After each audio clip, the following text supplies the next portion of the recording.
क्या आप जानते हैं कि हमारे शास्त्रों में, हमारे सनातन धर्म में कुछ ऐसे रहस्य छिपे हैं जो पीढ़ी दर पीढ़ी सही तरीके से हम तक पहुंच ही नहीं पाए। कुछ ऐसी बातें जो अगर सही समय पर और सही तरीके से जान ली जाएं तो इंसान का भाग्य बदल सकती हैं। आज मैं आपको एक ऐसी ही गुप्त बात बताने जा रहा हूं, एक ऐसा रहस्य जो आपके जीवन से कंगाली और दरिद्रता को हमेशा के लिए मिटा सकता है। यह रहस्य जुड़ा है एक विधवा स्त्री से, एक ऐसा इंसान जिसे समाज अक्सर दया और कभी कभी उपेक्षा की नजर से देखता है। लेकिन हमारे पूर्वज, हमारे ऋषि मुनि ये जानते थे कि एक विधवा स्त्री के भीतर एक ऐसी शक्ति छिपी होती है जो किसी वरदान से कम नहीं। आज हम जानेंगे कि किसी भी विधवा स्त्री से बिना उसे बताए चुपके से बस एक छोटी सी चीज कैसे मांग लेनी है, और अगर आपने ये कर लिया तो यकीन मानिए आपके जीवन में धन की ऐसी वर्षा होगी जिसकी आपने कभी कल्पना भी नहीं की होगी। आपकी तिजोरी कभी खाली नहीं होगी और आपके घर में मां लक्ष्मी का स्थायी वास हो जाएगा। इस प्रवचन को अंत तक बहुत ध्यान से देखिएगा, क्योंकि ये कोई साधारण टोटका या उपाय नहीं है। ये कर्म और भाग्य का एक बहुत गहरा रहस्य है जो आज मैं आपके सामने उजागर करने जा रहा हूं। तो चलिए मेरे साथ इस रहस्यमय यात्रा पर चलिए और जानिए कि वो एक चीज क्या है जो एक विधवा स्त्री से चुपके से मांग लेने पर आपकी किस्मत बदल सकती है। हमारे हिंदू धर्म में हर रिश्ते का, हर इंसान का एक विशेष स्थान है। हर किसी के भीतर ईश्वर का एक अंश है। लेकिन कुछ अवस्थाएं ऐसी होती है जब इंसान का ईश्वर से जुड़ाव बहुत गहरा हो जाता है। जब कोई स्त्री अपना सर्वस्व, अपना सिंदूर, अपना सुहाग खो देती है तो वह एक ऐसे अग्नि से तप कर निकलती है जो उसे साधारण से असाधारण बना देती है। समाज की नजर में वो बेचारी हो सकती है, अकेली हो सकती है, लेकिन आध्यात्मिक दृष्टि से वो बहुत शक्तिशाली हो जाती है। उसका तप, उसका त्याग, उसका मौन, उसकी हर एक सांस में एक ऐसी ऊर्जा घुल जाती है जो किसी भी योगी या तपस्वी से कम नहीं होती। उसका बाहरी श्रृंगार उतर जाता है लेकिन उसका भीतरी तेज कई गुना बढ़ जाता है। जब हम धन की बात करते हैं तो अक्सर हमारा ध्यान बड़ी बड़ी चीजों पर जाता है, सोना, चांदी, हीरे, जवाहरात। हम सोचते हैं कि मां लक्ष्मी को प्रसन्न करने के लिए बड़े बड़े अनुष्ठान करने होंगे, महंगे महंगे दान देने होंगे, लेकिन हम यह भूल जाते हैं कि ईश्वर भाव के भूखे हैं, दिखावे के नहीं। मां लक्ष्मी भी वही वास करती हैं जहां कर्मों की शुद्धता होती है, जहां मन में मैल नहीं होता और जहां किसी तपस्वी का आशीर्वाद होता है। और एक विधवा स्त्री जिसने अपने जीवन का सबसे बड़ा दुख झेला है, जिसका मन संसार की मोह माया से काफी हद तक विरक्त हो चुका है, वह किसी चलती फिरती तपनी से कम नहीं है। उसके भीतर का वैराग्य ही उसकी सबसे बड़ी शक्ति है। तो अब सवाल यह उठता है कि ऐसी स्त्री से हमें क्या मांगना चाहिए? क्या हमें उनसे धन मांगना चाहिए या कोई वस्तु? नहीं, ये सब बहुत छोटी चीजें हैं। अगर आप उनसे ये सब मांगेंगे तो आपको शायद वो मिल भी जाए, लेकिन उसका प्रभाव क्षणिक होगा। हम जिस चीज की बात कर रहे हैं वो भौतिक नहीं, आध्यात्मिक है। वो एक ऐसी चीज है जो सीधे आपके भाग्य पर असर करती है। आपको उस विधवा स्त्री से जो मांगना है वह उसके दुखों का एक छोटा सा अंश है। चौंक गए ना आप सोच रहे होंगे कि भला कोई किसी से दुख क्यों मांगेगा? हम तो मंदिरों में जाकर ईश्वर से अपने दुखों को दूर करने की प्रार्थना करते हैं, तो फिर किसी के दुखों का अंश मानकर हमें अमीरी कैसे मिल सकती है? यही तो वह रहस्य है जिसे बड़े बड़े ज्ञानी और पंडित भी नहीं समझ पाते।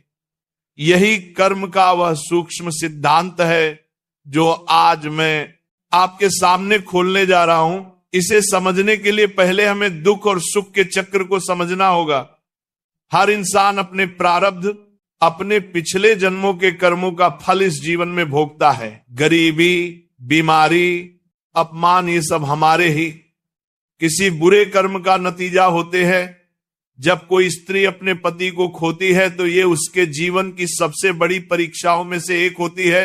ये एक ऐसा दुख है जो उसके कई जन्मों के बुरे कर्मों को एक साथ जलाकर भस्म कर देता है। वह दुख की आग में तप कर कुंदन बन जाती है। उसका हर आंसू, उसकी हर आह उसके कर्मों की मैल को धो देती है। इस प्रक्रिया में वो स्त्री आध्यात्मिक रूप से इतनी पवित्र और शक्तिशाली हो जाती है कि उसकी प्रार्थना में, उसके आशीर्वाद में और यहां तक कि उसके श्राप में भी बहुत बल आ जाता है।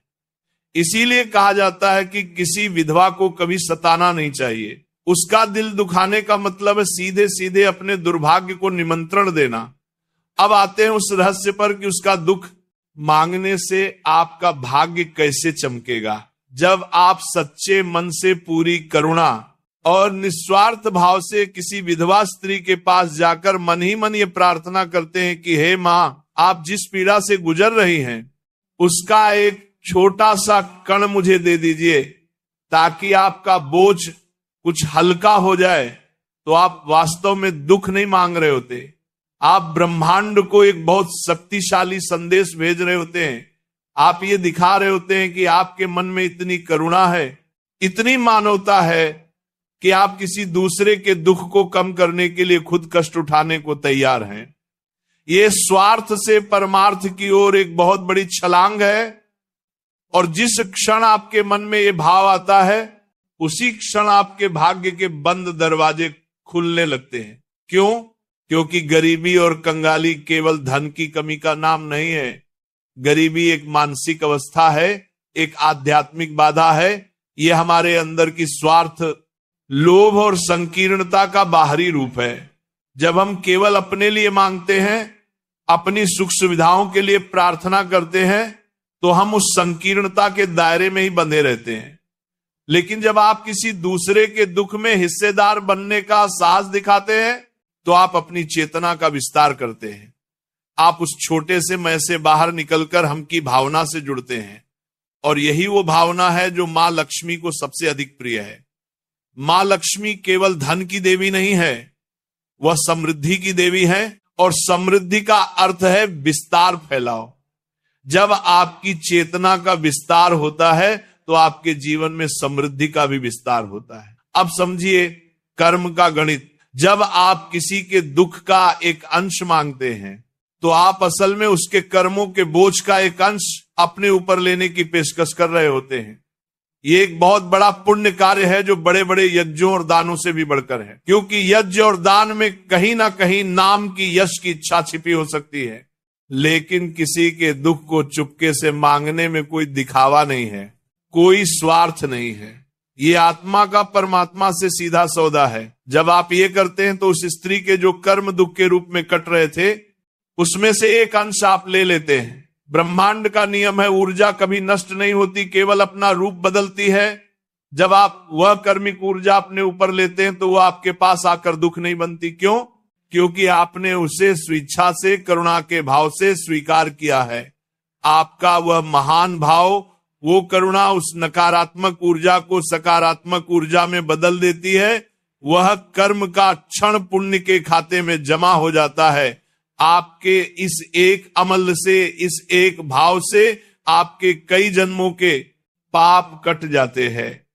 आपके वह बुरे कर्म जो आपकी गरीबी का कारण बने हुए थे, जो आपके जीवन में रुकावटें पैदा कर रहे थे, वह इस पुण्य की अग्नि में भस्म हो जाते हैं। और जैसे ही यह रुकावटें हटती हैं, आपके जीवन में धन और समृद्धि का प्रवाह अपने आप शुरू हो जाता है। ये ठीक वैसा ही है जैसे किसी पाइप में कचरा फंसा हो और पानी रुक गया हो। आप कितनी भी कोशिश कर लें, जब तक वो कचरा नहीं निकलेगा पानी नहीं आएगा। आपके बुरे कर्म ही वो कचरा हैं। और किसी दुखी व्यक्ति के दुख को साझा करने का ये निस्वार्थ भाव, वह शक्ति है जो उस कचरे को साफ कर देती है। अब प्रश्न यह उठता है कि यह करना कैसे है? क्या हमें किसी विधवा स्त्री के पास जाकर सीधे सीधे ये बोलना है? नहीं, बिल्कुल नहीं। ऐसा करने से वह या तो आपको पागल समझेंगी या उनका दिल और दुखेगा। याद रखिए, यह एक गुप्त क्रिया है, इसे चुपके से करना है, बिना जताए बिना बताए। इसका सही तरीका क्या है वो मैं आपको विस्तार से बताऊंगा, लेकिन उससे पहले यह समझना जरूरी है कि आपका भाव कैसा होना चाहिए। अगर आपके मन में यह विचार आया कि चलो ये उपाय करके देखता हूं, शायद अमीर बन जाऊं, तो ये काम नहीं करेगा, क्योंकि यहां भी आपका स्वार्थ छुपा हुआ है। आपका मन बिल्कुल निर्मल होना चाहिए। आपके हृदय में उस स्त्री के प्रति सच्ची करुणा और सम्मान का भाव होना चाहिए। आपको उन्हें एक साधारण स्त्री नहीं बल्कि त्याग और तप की मूर्ति समझना होगा। आपको उनकी पीड़ा को सच में महसूस करना होगा। जब आपका हृदय इस करुणा से भर जाएगा, जब उनकी पीड़ा को देखकर आंखों में सच में आंसू आ जाए, तब समझिएगा कि आप इस गुप्त क्रिया के लिए तैयार हैं। यह एक साधना है। जैसे कोई योगी ईश्वर को पाने के लिए साधना करता है, वैसे ही यह दरिद्रता को मिटाने की साधना है। और इस साधना की पहली सीढ़ी है अपने भीतर करुणा को जगाना। अब मैं आपको बताता हूं कि इसे करना कैसे है। सबसे पहले अपने आसपास किसी ऐसी विधवा स्त्री को ढूंढिए जो वास्तव में अभाव में जीवन जी रही हो, या जो बहुत सात्विक और धार्मिक जीवन जीती हो। ये कोई आपकी रिश्तेदार हो सकती है, पड़ोसी हो सकती है, या कोई ऐसी स्त्री जिसे आप दूर से जानते हो। महत्वपूर्ण यह है कि उनके प्रति आपके मन में श्रद्धा का भाव हो। अब आपको उनकी गुप्त रूप से मदद करनी है। मदद ऐसी होनी चाहिए कि उन्हें यह पता ना चले कि यह मदद आपने की है। आप उनके घर पर चुपके से राशन रखवा सकते हैं, किसी और के हाथ से उन्हें कुछ पैसे भिजवा सकते हैं। अगर उनके बच्चे हैं तो उनकी पढ़ाई लिखाई का खर्चा गुप्त रूप से उठा सकते हैं। अगर ठंड का मौसम है तो उनके लिए कंबल या गर्म कपड़ों का इंतजाम कर सकते हैं। दान या मदद छोटी हो या बड़ी महत्वपूर्ण नहीं है, महत्वपूर्ण है उसे गुप्त रखना, क्योंकि जैसे ही आप अपनी की हुई मदद का बखान करते हैं उसका पुण्य नष्ट हो जाता है। गुप्त दान का फल अनंत गुना होता है। जिस समय आप यह मदद कर रहे हो, चाहे आप खुद उनके दरवाजे पर सामान रख रहे हो या किसी के द्वारा पैसे भिजवा रहे हो, उसी क्षण आपको आंखें बंद करके अपने मन ही मन पूरी श्रद्धा और करुणा के साथ ये प्रार्थना करनी है। हे जगत जननी के स्वरूप, हे मां, मैं आपके त्याग और तप को प्रणाम करता हूं। मैं आपकी पीड़ा को, आपके दुख को महसूस कर सकता हूं। मैं जानता हूं कि आपका ये दुख आपके कर्मों का फल है, लेकिन मैं आपके इस बोझ को कुछ हल्का करना चाहता हूं। कृपा करके अपने दुखों में से, अपनी पीड़ा में से एक कण मात्र, एक छोटा सा अंश मुझे प्रदान करें। मैं उसे अपने सौभाग्य के रूप में स्वीकार करता हूं। मैं स्वेच्छा से आपके दुख में भागीदार बनता हूं ताकि आपका जीवन कुछ सरल हो सके। मुझ पर यह कृपा करें। बस इतनी सी प्रार्थना आपको मन ही मन करनी है। यह प्रार्थना ही वो मांगना है जिसके बारे में मैंने शुरू में बात की थी। आप उनसे धन नहीं मांग रहे, सुख नहीं मांग रहे, आप उनके दुख में हिस्से मांग रहे हैं, और यही वह मांग है जो आपको दुनिया का हर सुख दिलाएगी। जब आप ये प्रार्थना करते हैं तो आप प्रकृति के नियम को अपने पक्ष में कर लेते हैं। आप ईश्वर के सबसे प्रिय गुण करुणा को अपना लेते हैं। उस क्षण आप केवल एक इंसान नहीं रहते, आप ईश्वर का हाथ बन जाते हैं जो किसी दुखी व्यक्ति की मदद कर रहा है। इस क्रिया को करने के बाद आपको भूल जाना है। आपको बार बार ये नहीं सोचना कि मैंने वह उपाय किया था, अब तक फल क्यों नहीं मिला। बीज बोने के बाद उसे समय देना पड़ता है। आपने अपने कर्म का बीज बो दिया है, अब उसे अंकुरित होने का समय दीजिए। आप बस अपना काम करते रहिए, ईमानदारी से मेहनत करते रहिए। आप पाएंगे कि धीरे धीरे आपके जीवन में चमत्कार होने लगेंगे। जो काम बरसों से रुके हुए थे वह बनने लगेंगे।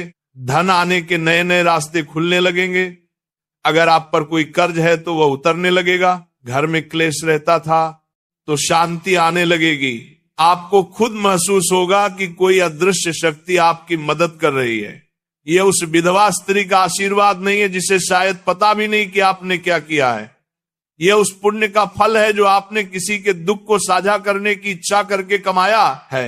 ये उस परम पिता परमेश्वर का आशीर्वाद है जो आपके निस्वार्थ भाव से प्रसन्न हुए हैं। याद रखिए, यह कोई जादू की छड़ी नहीं है कि आज किया और कल आप करोड़पति बन गए। यह कर्म के सिद्धांत पर काम करता है। आपके कर्म जितने शुद्ध होंगे, आपका भाव जितना निर्मल होगा, फल उतनी ही जल्दी और उतना ही बड़ा मिलेगा। इस क्रिया को जीवन में कम से कम एक बार पूरी श्रद्धा से जरूर करना चाहिए, और अगर आप सक्षम हैं तो इसे अपनी आदत बना लीजिए। जब भी आपको अवसर मिले, किसी जरूरतमंद विधवा की गुप्त रूप से मदद करें और मन ही मन यह प्रार्थना दोहराएं, आप जितना ज्यादा दूसरों के दुखों का बोझ हल्का करने की कोशिश करेंगे, आपका अपना जीवन उतना ही सुख और समृद्धि से भरता चला जाएगा। यह सनातन धर्म का बहुत गहरा और गूढ़ ज्ञान है। हमारे ऋषि मुनियों ने हमें दान का